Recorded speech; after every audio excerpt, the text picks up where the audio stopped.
So, herzlich willkommen zu dem letzten kleinen Veracrypt Qucktipp.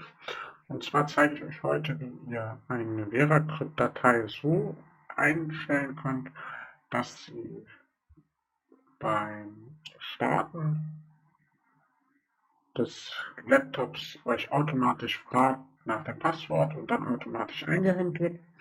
Und dazu müssen wir als erstes wieder hier die Datei auswählen, klicken auf lokaler Datenträger 10. Also beziehungsweise geht dann zu dem Ordner, wo eure Datei liegt.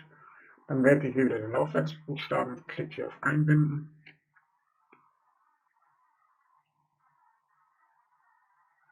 Jetzt fragt er euch wahrscheinlich noch nach dem Passwort. Bei mir war das noch gespeichert vom letzten Mal. So, dann gebt das Passwort ein, das habt ihr ja im letzten Video schon gesehen. Und jetzt klickt ihr hier auf Favoriten und auf eingebundenes Volumen zu Favoriten hinzufügen. Und bei euch sind jetzt diese 3 Punkte noch nicht. Ich habe schon mal das Video aufgenommen, deswegen habe ich das schon hier. Und jetzt macht ihr hier ein Häkchen bei ausgewähltes Volume beim Anmelden einbinden. Ihr könnt auch noch mal, wenn das eine Festplatte oder ein USB-Stick ist, also wenn ihr jetzt nicht mit einer Containerdatei arbeitet, sondern gerade mit einem USB-Stick oder einer Festplatte, dann könnt ihr hier auch noch ein Häkchen machen.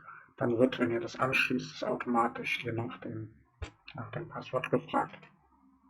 Klickt ihr hier auf OK und jetzt ist diese kurze Qucktipp schon fertig und wenn ihr den Computer neu startet, wird automatisch eingehängt und ihr nach dem Passwort gefragt.